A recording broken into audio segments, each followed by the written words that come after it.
All right. Cliche line to start off here. The dramatic countdown is over. I say that every time we get going. But Christine Miles, absolute pleasure to have you on here today. Great to be here. I like the countdown, actually. That's kind of exciting. Yeah, it gets you kind of go the basketball Yep. life. Like, okay, we're getting Yep. back into it here. But um, this might seem like a very broad, general question, but I heard it actually stated on another podcast, and I just kind Hmm. of liked. It's like, how do you describe what you do? Mm. Yeah. How do I describe it? Because people ask me that a lot, and the answer usually discombobulates them. So, Mm-hmm. so I always say we teach people how to listen to understand, and people go, that's different. It's not a Mm-hmm. usual job thing that I get. Mm-hmm. Yeah. It's not a title. It's not really. It's a thing. It's a how. Yeah. I like the how of listening. I like that. And so Yeah. I guess at what point in your life do you kind of see this as a something you want to pursue as like an area of further study, or that like you kind of notice that other people have an issue with? Mr. Clark After Dark is brought to you by Luxy. That's Luxy. Luxy is the standard for modern dating as it gives you a greater understanding of any potential match's intentions and background before you make your move. Swiping endlessly in other dating apps can be exhausting and often leave you with only the leftovers in your dating pool. Luxy is an exclusive platform with just a 10 to 15% acceptance rate, as well as a profile and income verification feature so you can be confident you're only connecting with those who meet your high standards. The community guidelines emphasize safety, trust, and equality by strictly prohibiting scams, explicit content, and harassment. 2025 is your year to stop settling. With Luxy, there is no luck involved. Just real connections with people who truly match what it is you are looking for. Download the Luxy app today to see if you qualify for a better chance at finding the right person for you. And now, back to the show. Mm. Yeah. I was pretty young when I started to notice it, and yeah, obviously the hindsight of your life and really putting all the puzzle pieces together, but there's a lot of moments in my life that this became clear. It Mhm. started early. 5 was my earliest memory of listening differently. Okay. So I was yeah, didn't expect that either, I see. Yeah. Definitely I mean, not. yeah, so I've shared this before. My origin story is really my mother had depression and anxiety. She had mental health issues stemming from the loss of her mother. And despite my mother's just outward appearance and her nature, which was warm and loving and kind, she had a lot of pain underneath the surface because she lost her mother from childbirth. Her mother died from childbirth, and it's a little bit of a Okay. longer story. Yep. But she had a lot of pain below the surface that most people couldn't see. Mhm. And they had a hard time understanding her pain that lived because they couldn't reconcile what they saw outside versus underneath. And I learned, how to pay attention to that. And then it shaped how I listen. And, I also saw people this need to rush to remind my mother how great her life was despite all this pain. So they tried to Yeah. talk her out of it a lot. And it just made things worse. I call it death by a thousand cuts. Each instance of not listening kind of inflicted a small wound, and over time, the wounds added up. So I learned pretty early that the reason I was succeeding was because of this ability that I learned that most people aren't taught as a kid. And so that started in high school. That awareness started to seep in a little bit. That the only reason I was successful was because I wasn't naturally gifted or talented in any other Mhm. way. I assure you. But I succeeded because I had this other thing. It was a turbocharger. So Well, yeah. that's no, go ahead. No, I was gonna say that's No. fascinating because like I love that usually when most people start to open up to someone about something that's like deeply affected them or affecting them, there's a need to be like, oh, well, I also went through this, or like, not Mm. necessarily like a trauma one upping by any Yes. means, but Yeah. you're trying to at the same time, like, as someone, like, I lost my dad when I was 22, I was in university, and Mm. people are like, oh, like, you're like, oh, God is still good, like, your life is still Yes. great. I'm like, okay, I get that, but I'm like, he just It died. Like, hurts. it's pretty shitty right now. Like, I'm not gonna lie. But Yeah. and so Yeah. I guess what have you learned, maybe learned is the wrong word, but I guess like what have you experienced differently about maybe someone who suffered such a deep trauma and being able to listen a little bit differently in those situations when they come up with other people? Yeah. So isn't that painful? And it's well intended, but it is annoying. It is Is it? always, yeah, because you're like you always kind of smile, like I see what you're doing, but I'm like it's not. I don't. And there is no Yeah. perfect way to respond, but Yeah. And it's usually most people's discomfort. So one of my trajectory points too is that I was in an auto accident when I was 28. And so I was a pretty high level athlete at that time, not basketball because I couldn't jump to save my life, but I was a field hockey player. Um, and I had this auto accident. I was on the way to my way to work at a new job. And for 3 years, I had chronic pain that went acute. And, my life changed on a dime. And it's never been the same, frankly. And I mean, I had to fight my way for a very long time back to any sense of kind of normalcy. And when I share with people, hey, I was in this accident and I had 3 spinal surgeries and all this chronic and acute pain, they go, you're okay now, though, right? Like, we want, like, but oh, I mean, look at me. you're Yeah. not I mean, yeah, listening. exactly. But and the number, I mean, the well intended but really hurtful things people said in their effort to get me out of their own pain. But that's the cuts, right? That's a severe example of what you and I have experienced from a difficult loss, a tragic loss. People want to rush to fix it. But in every conversation, whether we're with our children or our spouses or at work, we tend to want to rush to fix the problem, even if it's not over a tragic situation. Oh, I had a bad day. My boss said this. Well, tell your boss that I think blah, blah, blah. And so Yeah. that doesn't, moving forward is not listening. We got to go back to listen differently. And so otherwise, we're just creating those wounds all the time. We're just not aware of it. Yeah. Yeah, because I heard it was like marriage advice, but I can't remember where I heard it from, but it was saying like, do you want to be listened to or do you want solutions? Like that Mm-hmm. was kind of but that just shows like you go into listening with a different intention.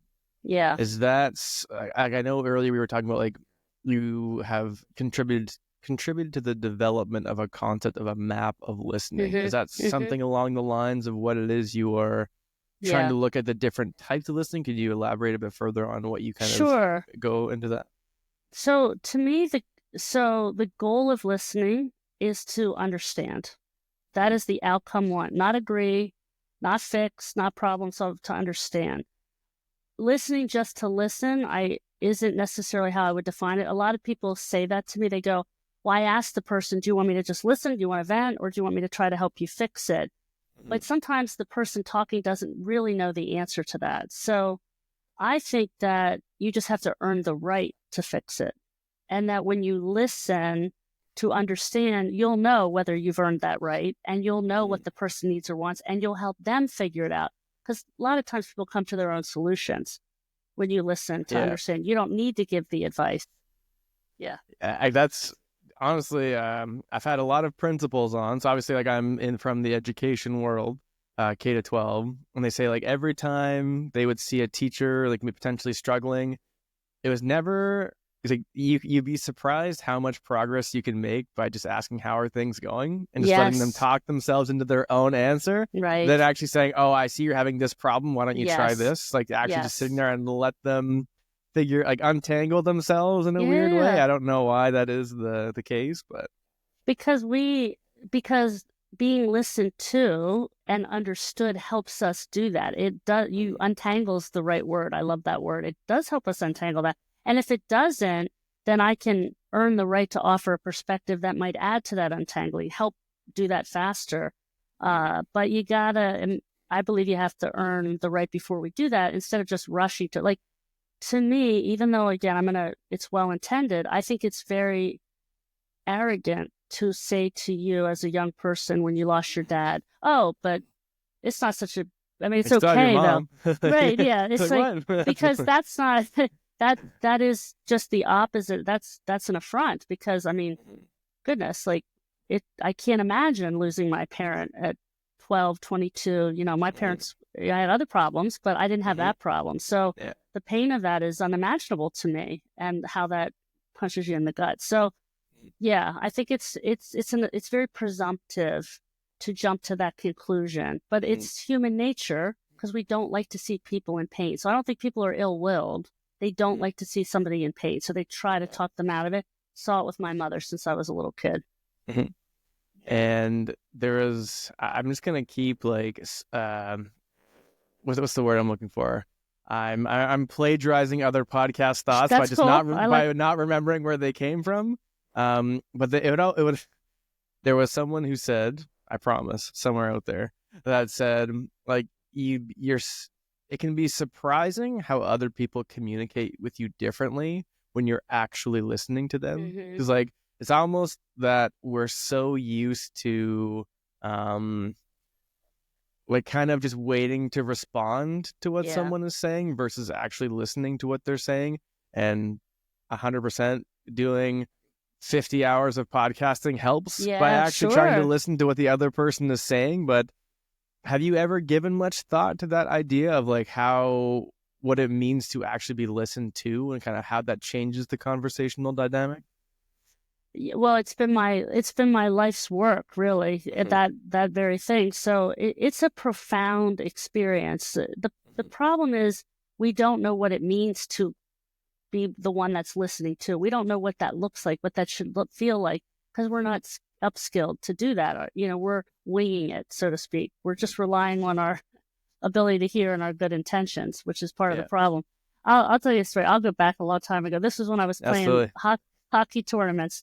We would play field hockey, not ice hockey, Mhm. indoor, and I was already injured, so it was painful for me. I loved my friends. I loved the sport, so even though I couldn't play, I was still going.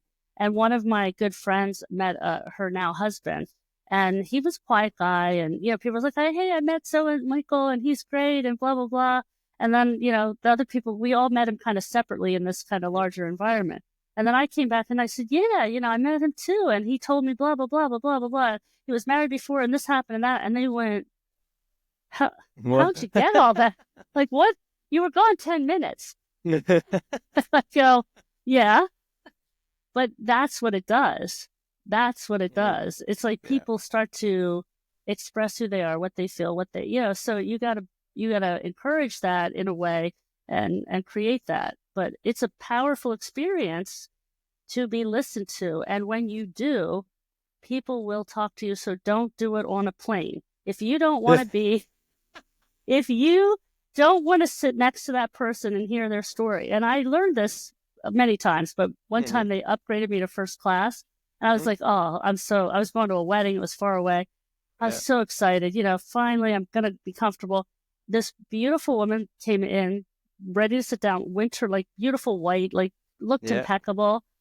And I was going through my divorce at the time. And I think I said something like, something came up and I said about the divorce. And she went, I'm going through a divorce. And I started listening. And for that entire first class flight, I was her, her therapist because Yeah. it begets that whole like comfort of sharing. So Yeah. be careful. It's a powerful tool. It's a powerful skill. Mr. Clark After Dark is also brought to you by Jumping Bean Coffee.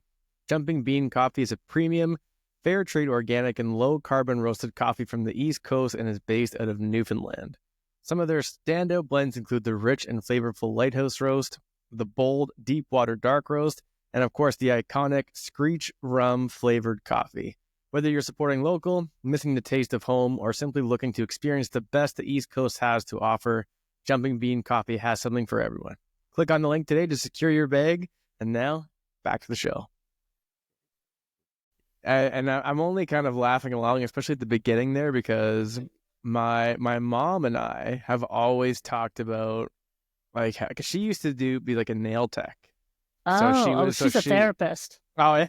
So she She's a would sit therapist. with people for like she's like they would just tell the crazy like two Oh, hours sure. and they're Yeah. sobbing and it's just and like she's not even asking them necessarily questions, it's just making conversation and just Yeah. wherever it leads. And Yeah. I've kind of always been in a similar like I've self assigned myself as kind of like the friend to all my friends that they can like Yeah. tell the personal stuff to, and it's like Yeah. I'm not going to judge you for it. And that, again, I'm not trying to say that I'm better than anyone in any regard, but that's kind Sure. of just but I've always end up kind of getting the tea or the Yeah. baggage, one or the Yeah. other is Yeah. kind of my but I'm always happy to take it on. I just find like those are the conversations that like make us human, and they're just interesting. Not even interesting, but they're just like you're engaging with something real. And I think Yeah, that's it's a what's different most, level of life and meaning, isn't it? So I yes. call that the gift of understanding. Like when you give that gift, it's powerful. And that really and this applies across the board, whether you're talking to a stranger, an Uber driver, or someone in the grocery store, your best friend or a customer, it's a gift. And that gift you receive from that gift. A guy reached out to me, a real estate guy. He read my book and he was very sweet. He, wanted to touch base. He wants to potentially bring me into his firm to do a talk, but he shared that he was in recovery for 8 years, and he's just a fabulous guy. And he said, I decided I talk about the listening path in the book, and he said I decided to use one of the tools. We call it the compass. It's the 6 most powerful questions to get the story. And he said I went and met with my sponsor, who I've known since I've been gotten sober. We know each other very well. And he said I went in with just those 6 questions, and by the end of the conversation, he said to me, I've only ever told one other person what I just told you in my life. And he said, and the guy said to me that read my book said, now I needed to hear that, but I also think he needed to tell it more than I even needed to hear it. And that's the gift, right? That's the give back. So we receive and we give. Yeah.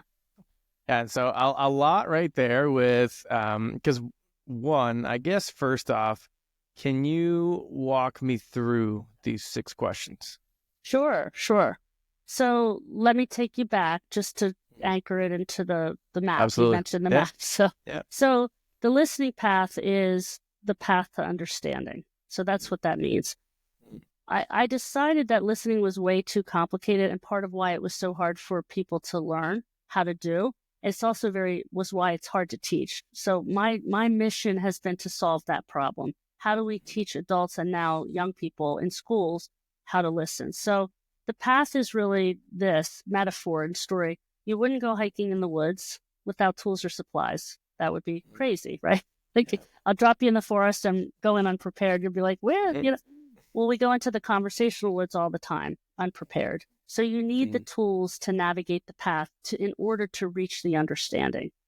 And so one of the first things you need to know on the listening path is that when you're listening, you're always listening to a story. Your child says, how was your day at school? They say, good. That's a story. If your customer says, your employee says, my project's going well, that is also a story. And your job as the listener is to get the story. That's the primary job of the listener, to navigate the trail and guide the speaker to tell their story. So that's quite a flip, because we think of listening as just talk and I'll listen, versus I'm going to actually help you navigate to where we need to go. So the listener is in charge on the listening path. They're the guide. They're guiding the speaker to tell the story. So one of the ways you guide them on the trail and on that story path is to make sure you point them in the right direction. And the compass does that. It orients you on the path to know which way you go. Most people go forward, just like we described in both of our experiences. People say, are you okay now, Christine? Right? Sure you are. Or, hey, not such a big deal that your dad died. Let's move on, right? Forward. So maybe that's a little rough way of putting it. Yeah. When the first thing you really need to do is go back. So one of the 6 questions in the first one on the compass is take me back to the beginning. So if you said, hey, my dad died. Yeah, take me back. Tell me where that started. When did that happen? First question, beginning, because that's really where all the root cause of everything is. And it's like watching a movie. If you don't have the beginning, you're just lost and confused. Yeah. Right? So most people are terrible storytellers. We're not really good at Well, I think so many people feel like I'll bore them if I tell the whole story, but that's actually what we want to hear. Like, I want to hear, like we're having a conversation, like, don't feel like you can. So I guess before we go any further, like, what have you, I don't like using just the phrase, like, what have you learned, but like, how have you changed the way you tell stories now that you've kind of gone through this like listening work?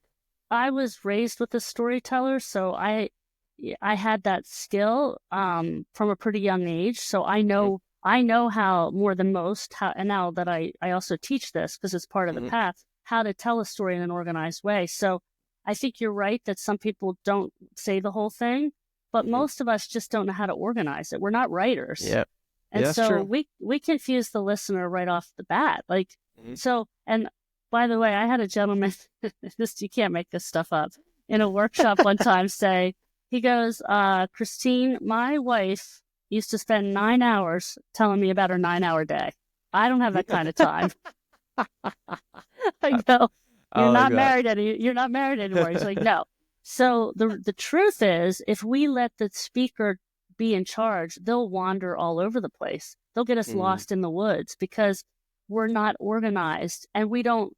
Part of listening and why therapists and journalists are the best story gatherers, the best listeners, is because they know they have to get the story and they know they have to piece it all together, right? They have Mhm. to find everything out so they can tell that narrative back, whether it's in an article on TV or in a therapy room where we're trying to uncover where do things begin so we can figure out where to go. So that's because we're not good at organizing the story. Most people drop us right into the middle of the movie with the problem. I had a terrible Yeah. day. Bad. You're at the middle, not the beginning. Yeah. Okay. Yeah. Oh, I lost my keys to my car. And then, okay, but where did it start? Well, I was Yeah. rushing out the door. I forgot to grab this. Yeah, there's Slept always in. more. Yeah. Yeah, there's always more at the beginning. So that's a really powerful question. Mhm. Do you want me to keep going with the Absolutely. Yeah. compass? All right. Yeah. So take me, and by the way, people can download this on Yeah. my website. This is one of Yeah. the I'll things put it we in give the show away. notes as well. Yeah. Yeah. Because it's a lot to take in. So Yeah, that's fine. take me back to the beginning. Then what happened? If you listen to sitcoms, movies, that line is in there a lot because it helps feed the line back to the actually the actor. So Mhm. if they're telling you something, oh well, then what? That's another way to create the dialogue. So it's same in regular Okay. conversations as well. But just pay attention; Mhm. you'll start to see it. Yeah. Um, how did that make you feel? Feelings are a really important part to get of the Mhm. next. You know, rather than talk me out of your feelings, how about you tell me about your feelings? Mhm. So that's one. Tell me more. Very powerful question. Tell me If you more. Yeah. tell me more, it's not news, but it Yeah. is when you use it in combination with these other questions, it becomes even more powerful. And then this people are going to say this isn't really a question, and they're right, but it sort of is because it's like, hmm, and you've been doing it this entire time, by the way, Lucas. Yeah. So is tell me more in an almost imperceptible way. But when you're Yeah. in it with somebody, you're encouraging more. And then the last question is, it sounds like you felt, and then you fill in the blank. So most people Okay. have three emotions they can name. Sadly, Yeah. we have very limited emotional language. So Yeah. Yeah. when you start to add the language for people, it helps take it to another level too. So it sounds like you felt really, discombobulated. I didn't feel discombobulated. I felt Yeah. it. I was furious. All right. Now we're Yeah. beyond anger Yeah. or We have nuance. It's frustration. not just angry, anxious, or tired. Those are Yep. probably the three that come to mind Happy, right away for me. happy, Yeah. glad. Yep. Oh, maybe it's Yep. bad I didn't think of happy right away, but it's fine. I promise I had a good day. Angry, You, tired, you frustrated, had, pissed off. Oh, well, that's pretty good. They're in the same yeah. category, but you're doing well. You're Yes. doing well. Yeah. Yeah. Yeah. So Yeah. four fact questions, Mhm. two feeling questions. Mhm. If you ask only those questions, you're guaranteed to get both parts of the narrative. You're guaranteed to get the story from beginning to new beginning with all the facts and feelings. And great movies, great stories have both parts of the narrative, both the facts and the feelings. Yeah. And because I especially love the tell me more question or statement because my brother is actually a pastor. Hmm. Was in the past and now he's like kind of going back into it as far as I know.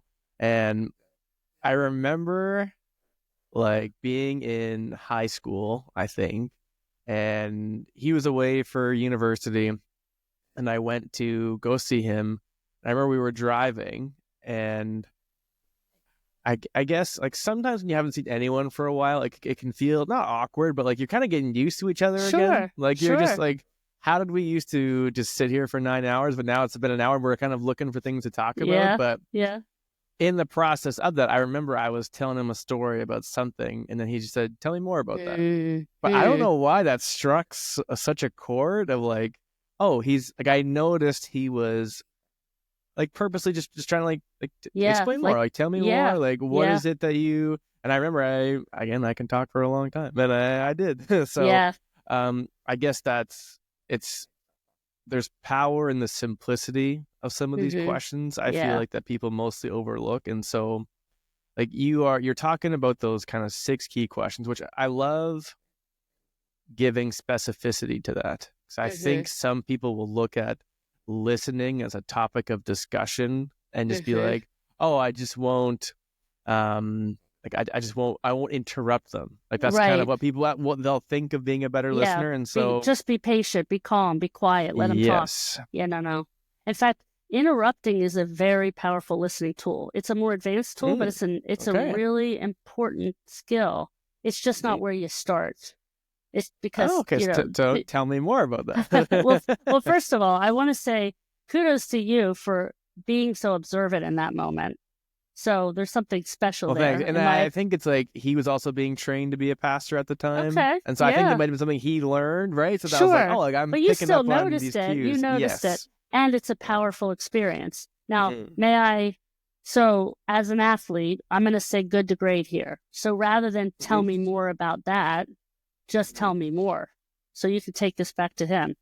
Because Yeah. when we say about that, we do Mm-hmm. direction, we give a direction to where we want the speaker to go Okay. versus just leaving it open. We don't need the about that, it's wasted words. I like that. Yeah. Yeah.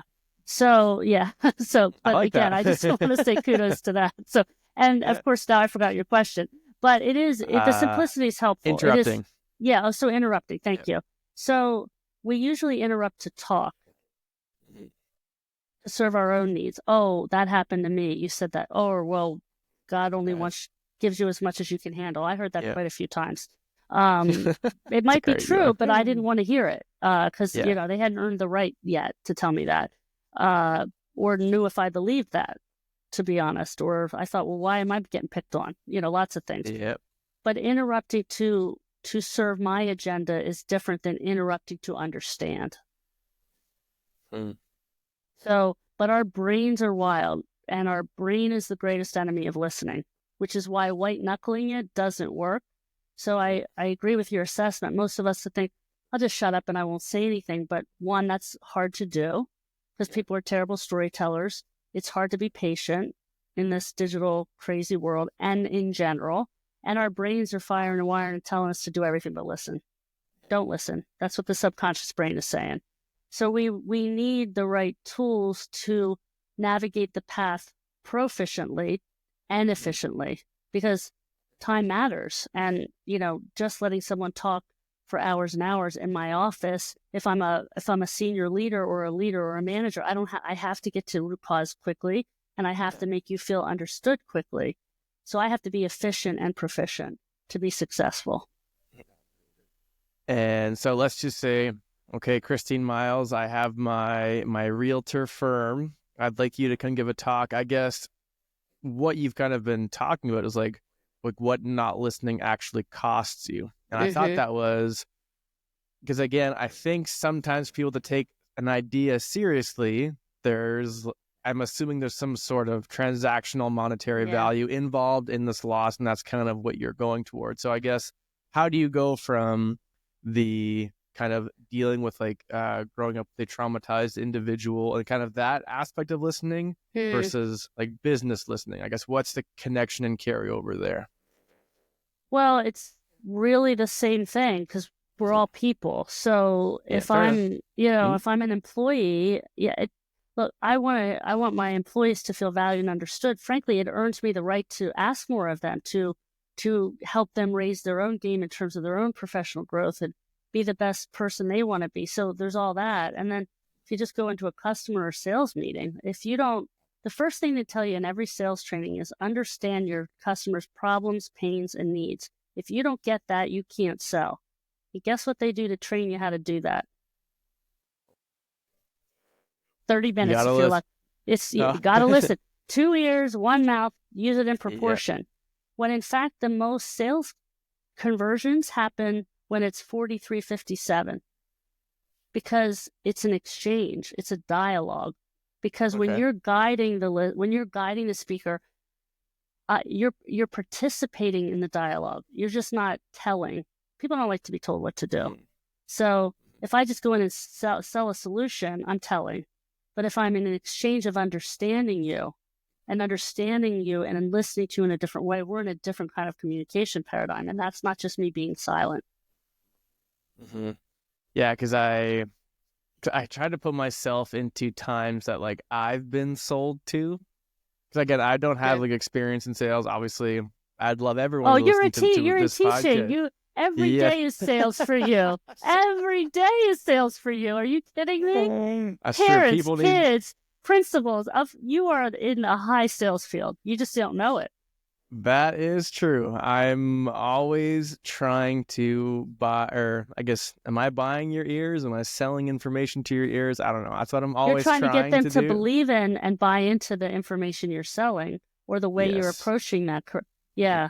Yeah. I was in denial. I was in sales most of my career, because I thought I helped people. That's what I did. I made a difference, and I do, but I'm selling concept ideas, trying to get people to believe what I believe. So that's all selling. You trying to get Yeah. your wife's trying to get new siding on the house. She's selling if you Yeah. don't agree with her. I Yeah. love it. And I'm not sure how much you've potentially even looked into this at all, but like I know I had a conversation today with a friend of mine who excellent English teacher, and in ELA there's like it's like reading, writing, speaking, but All there's of it. also a listening outcome. And Hmm. so the running joke, even for myself, like if I were to go into trying to assess you for a listening outcome. Like I've never personally taught like high school ELA myself, so I haven't Yeah. had put that much thought into it. But I guess what do you look for on like Yeah. how would you test like a 15-year-old of like are you listening properly? And I know that's not like the easiest question because Well, that's it's what we're actually always so kind of I've figuring out. But Mr. Clark After Dark is also brought to you by Jumping Bean Coffee. Jumping Bean Coffee is a premium, fair trade organic, and low carbon roasted coffee from the East Coast and is based out of Newfoundland. Some of their standout blends include the rich and flavorful Lighthouse Roast, the bold Deepwater Dark Roast, and of course the iconic Screech Rum flavored coffee. Whether you're supporting local, missing the taste of home, or simply looking to experience the best the East Coast has to offer, Jumping Bean Coffee has something for everyone. Click on the link today to secure your bag. And now, back to the show. Yeah, I thought, well, it's the same thing that I just described in sales training, is that it's an expectation, but we don't teach them how. So how can you test on something you don't teach? So most this is the gap that I'm seeking to fill, is that we don't educate children around the world, not just in the States or in Canada, how to listen. That we expect them to do it and we qualify it or quantify it by, are they paying attention? Are they making eye contact? Are they participating in the dialogue in the classroom, right? Versus, do they really know how to listen? We did an in-service for teachers last year, and I asked, do they teach listening? Some of the teachers like, we focus on having the kids put both feet on the floor, making sure they're making eye contact. That's all about paying attention. We're showing that you're paying attention. That's not about listening. So listening is being able to understand the meaning of what is said, not just what is said, and to understand what hasn't been said in that context. So this is where we're looking at those ELA standards from second grade to high school and showing how we can marry those two, but because we teach the how, we teach the skill of and how to actually find that understanding rather than guess at it. Mm-hmm. And I like what you said there because it's interesting to me that they kind of automatically went into where your feet and your eyes are. Because Mm-hmm. I find even sometimes when I'm talking, like I guess like how much eye contact, like I guess how much are you really thinking about body language in terms Mm-hmm. of being a good, like is is there certain types of body language that embodies like a better listener? Well, if I did this and we had the conversations, it's not great, right? It's not great, yeah. So there, so body language is a step in the right direction in Mhm, terms of I'm going to have a better chance at listening if I'm looking at you, and that's great. But this is barely scratching the surface. So mhm, the real key to body language is that I watch yours, not mhm, that I face you. If I'm on the phone, I'm listening for body language. I'm listening with my eyes.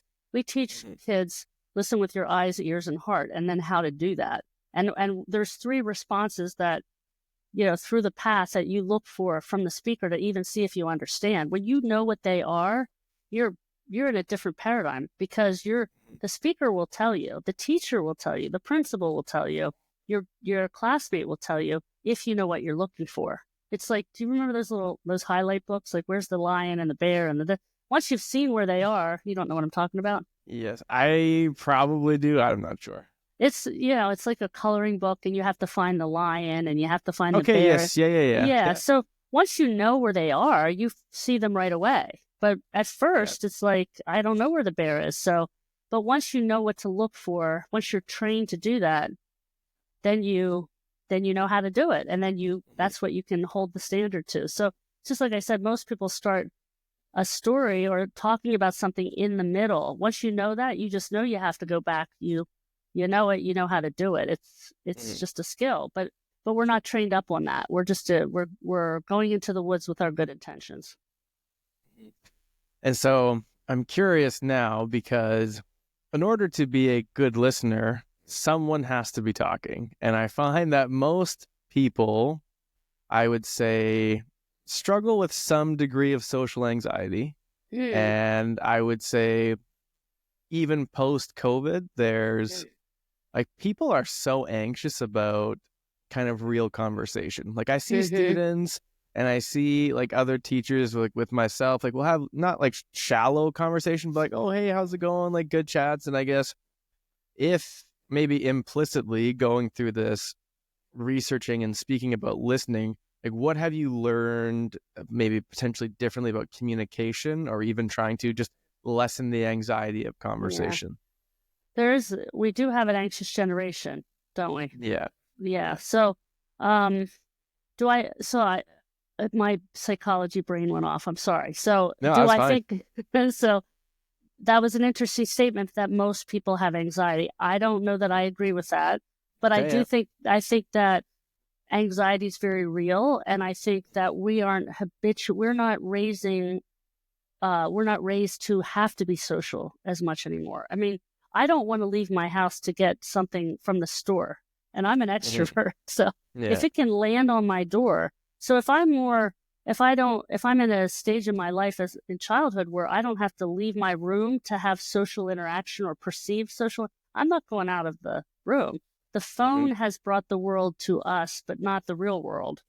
So we're not adapting, we're not flexing that muscle where we're needing to engage and get comfortable with talking and speaking and listening because we're in these kind of isolated bubbles, playing video games with friends, but not Yeah. in the same room. I'm not saying that has to all be thrown out. It's just the more time we spend doing that and the less time we spend doing the old style of communication, Hmm. that muscle's atrophying. So of course there's more anxiety. The first time you do Hmm. anything, it's a little more stressful. Yeah. Hmm. Does that make sense? And absolutely, because I think the conversational muscle, I think being a teacher, like it is almost 100% a social job. Like, Yeah. yeah, you do your marketing and stuff on the side, but 6 hours a day, I am face to face with someone or with Yeah. 30 people at Yep. pretty much any given time. And so I think like I guess what I'm kind of looking for is if you were to have a conversation about this topic with someone, I guess tomorrow, their next conversation, what should they be doing differently? Yeah. Would that be a student of yours? Is that just Just even, yeah. yeah, sure.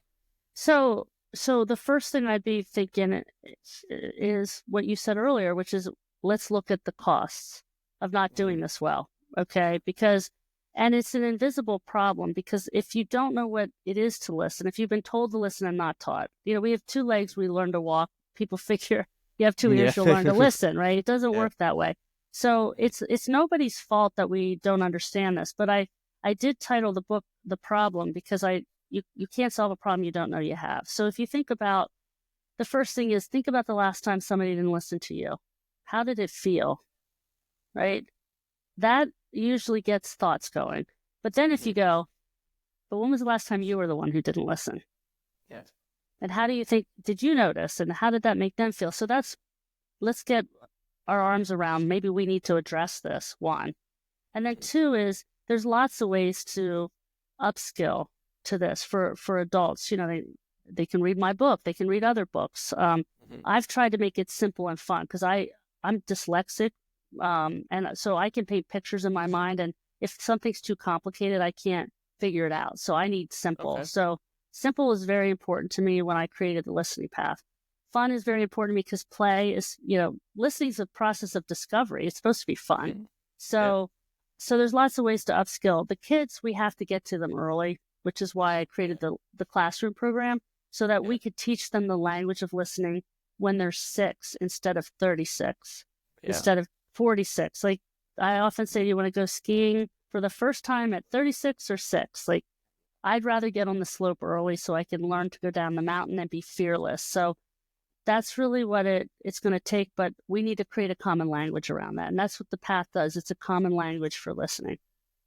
Yeah, and it's funny, as you're saying that, like, you're sparking stories in my brain too, because I guess, like, since my dad passed away, like, my family's gone through some turmoil, and I've shared some information on that here in the podcast in the past. But, like, long story short, like, some relationships have dwindled, like, as a result of this. Sure.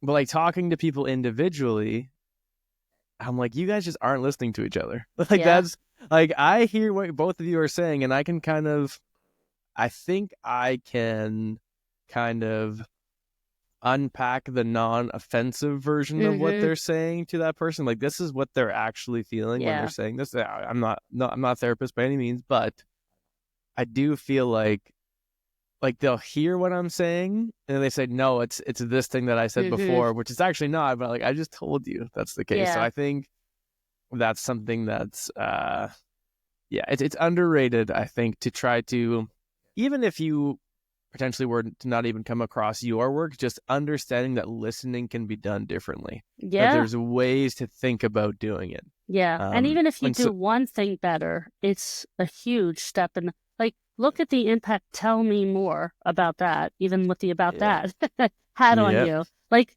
it's, a similar story. I had a friend of mine, this was a few years ago, she had read my book, and I'm like, oh, you read my book? Wasn't that nice? But I had a Christmas party, and she came over, and she said, I was picking my kid up from school, and he's like a boy, 19 years old, from college.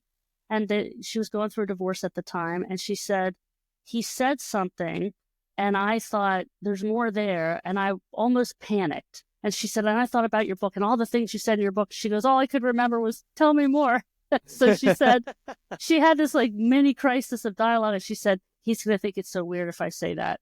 And she goes, but I just went, tell me more. And she goes, he talked for 15 minutes. I got like it all. And she's like, I couldn't believe it. And that was one question. That's not the whole listening system. That's not one thing. One move can change the game. Well, it's almost like you're really saying, I give you permission to pour it out to me, right? That's what you're saying. It's what's not being said, but you're pretty much like, you and I are here. Like, tell me more. Like, tell me what it is that we can go into a little bit deeper. And I'm not sure if we've touched on this or not, but I found it interesting looking at some of your work, and it says like your listening persona. So what is it that you potentially mean by like are there different potentially type, not like listening better, but types of listeners? Is that kind of where you're going with that angle? It's more so, and it's a good question and timing, because of what you just shared about the family dynamics and what gets said and what's meant and all that stuff. So your brain you have your conscious brain and you have your subconscious brain. Okay. Mhm. The things you're aware of, if you look at an iceberg is above the water, very small portion of your brain. Your subconscious brain is a beast, but it's all the unknown things and all the things you're not aware of Mhm. in your mind. So our subconscious brain is in charge of us most of the time, both emotionally and when we're listening, because Yeah. it's the things out of our awareness. It's our impulses, our memories, our thoughts, our feelings. So that really mucks up listening. It's very murky down there, right? And Mhm. so when we listen, similarly, our brain has one of two personas, and that one is it's a defense attorney. So it takes all the things in our subconscious and we hear something and we jump to conclusions Mhm. and we ask questions and we start going down a path to prove our case rather than to let the story unfold, which is what you just said about it's really saying, I want to know more. I want to know you. Mhm. The curious detective is the other persona. That person doesn't jump to conclusions and just lets the story come to them and let that person, you guide them, but you still open it up. Mhm. So our thoughts and feelings contaminate the story that we hear, which is why we misunderstand Hmm. each other so much. And our defense attorney takes that little bit of information and goes, "Oh, I'm going to jump on that, and I'm going to Mhm. tell you what I think, and I'm going to ask you questions that are probably not related to what you really need to tell me." Yeah, and I feel like the unrelated questions, I think that comes from a place when you are, because I guess you're kind of going into a lane of arguing in a sense of like arguing to win versus Mhm. arguing to have a palatable solution for both Yeah, parties. Like that's a very different kind of dynamic there as well. And so for we're kind of like wrapping up a bit here, but I guess I had one of the questions where it was like, what are the signs that someone is not listening to you? I guess even yeah, maybe because I guess I've been in situations where like you almost kind of want to trauma dump a little bit. Like you kind of want to, you're like, you know what? I feel like you're safe, but then you kind of climb up because you're like, okay, like they're not listening to me yeah. anymore. And so I don't know if I necessarily have a question there, but I guess what have you? Is there anything that you think that you can add to that? Well, it looks a lot of different ways. So sometimes, you're in like I'm looking at you directly now, not the camera. But then if I go like this, like who else is in the room, right? So I'm looking away. Yes. Yeah. So it's like that's one way. The other way is Mhm. to well, so what? Your father died. It's Yeah. okay now, right? Or it's Yeah. this is what was meant to happen, or whatever. Like you're That's almost trying to end the conversation. Yeah. or just read. That's a defense attorney move to say, I'm going to tell you what the story is, not the story you're actually telling me. It's again Mhm. often out of our own not liking the uncomfortableness of that you had a loss and you're in pain. But that's a Mhm. form of not listening. Arguing is a form of not listening. You jumping in to tell your story versus listening to mine. There's a Mhm. lot of ways we don't listen to one another. But one of the most critical ways to figure that out is ask the person. Like, because you know it when you're not being listened to, don't you? Like if I call Yeah. Pottery Barn and the customer service, and I'm not picking on Pottery Barn by any means, but Yeah. the customer service person goes off a script and I know it, Yeah. how I that's not a good feeling, is it? Versus Mhm. if they say, "Oh yeah, yeah," and blah blah blah, here's my script, I'm not in a good paradigm because I know they're not actually listening. Yeah, yeah, the social scripting is definitely real with Yeah, that, but yeah, and so I guess to finish off with our listeners here, we have the questions, we have the power of properly interrupting people, and like I guess if you were given the mic, go out on stage for 1 minute, and yeah. you only had 1 minute to say, this is how we can listen better, Okay. what is it that you would say? I would say that saying the words "I understand" Mhm. have nothing to do with the person feeling understood and very little to do with understanding. So take that out of your vocabulary. So Mhm. you say, "Hey, Christine, my father died. I was 22. Yeah, that's supposed to be tough. I understand. Mhm. Do you feel understood? Like, how could I possibly, It's like, oh, the like, solution is here. I understand, or I'm arguing with my partner or my boyfriend or my spouse or whatever, and I go, yeah, yeah, I understand, but there's nothing to that's like I'm sorry. if you say you're sorry, it's like, okay, but what for? Like, what does it mean? So take because the only person that can tell you whether you understand or not is the person that needs to feel understood. So that's different. So rather than saying I understand, it's a harder skill. It takes some practice, but we call this the flashlight on the path. You need to shine a light on what you understand. So tell the story back to the person that they just told you. The most powerful story you can tell someone is their own.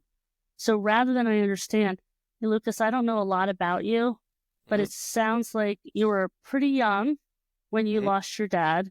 It sounds like it was traumatic. I don't know all the details, but I imagine it, from what I'm hearing, it had a really profound impact not only on you, but your extended family, because some relationships have been lost and fractured as a result of this kind of untimely death. And it's changed your life. Yeah.